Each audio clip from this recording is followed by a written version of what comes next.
এখানকার ধর্মান্ধ গোষ্ঠীরা ডাক দিয়ে বলে তুমি কে আমি কে, অমুক ধর্ম তমুক ধর্ম, তখন আমরা বলতে চাই তুমি কে আমি কে, বাংলাদেশি বাংলাদেশি।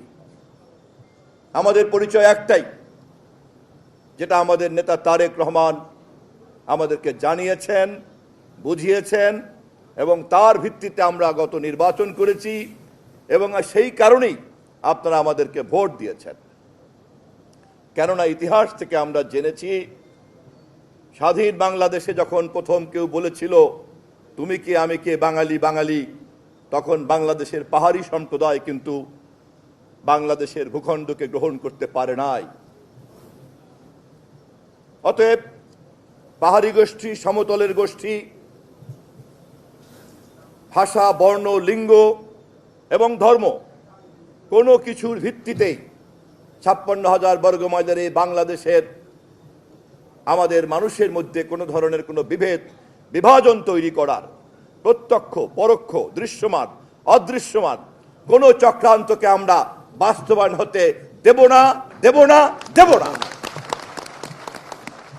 দেশ জুড়ে যে কোনো কেনাকাটায় 10,000 টাকার বেশি অফার, তাই পেমেন্ট মানেই বিকাশ। এ কথা মনে করার কোনো অবকাশ নাই।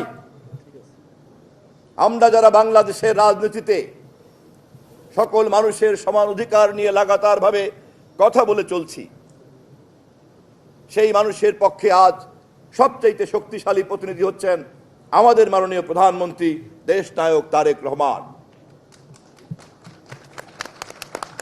তিনি স্পষ্ট জানিয়ে দিয়েছেন আমাদের কর্মসূচিতে, ধর্ম যার যার, রাষ্ট্র সবার।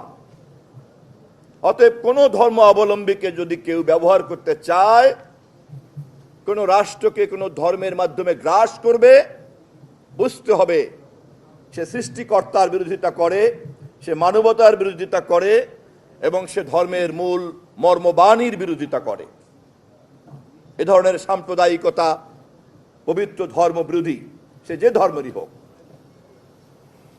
আমরা জানি কুরুক্ষেত্রের যুদ্ধে, পঞ্চপাণ্ডব এবং কৌরবের যুদ্ধের কোন মুহূর্তে আপনাদের ভগবান শ্রীকৃষ্ণের আবির্ভাব ঘটেছিল আমরা খুব ভালো করেই জানি। মহাভারতের কোন খণ্ডে অর্জুনকে কৃষ্ণ লাগাতারভাবে উপদেশ দিয়ে গিয়েছেন শুভর পক্ষে তার কি করা উচিত, অশুভের বিরুদ্ধে তার কি করা উচিত, যা এখন গীতাতে আমরা পাঠ করতে পারি। অতএব মূল যুদ্ধ হচ্ছে অশুভের বিরুদ্ধে শুভর যুদ্ধ, মানবতার বিরুদ্ধে মানবতা বিরোধীদের যুদ্ধ। আমরা অবশ্যই ধর্মাবলম্বী, আমরা অবশ্যই যার যার ধর্মতে কঠিনভাবে চর্চা করব, বিশ্বাস করব, আর সেই কারণেই অন্য ধর্মাবলম্বীকেও আমরা সমানভাবে শ্রদ্ধা করব।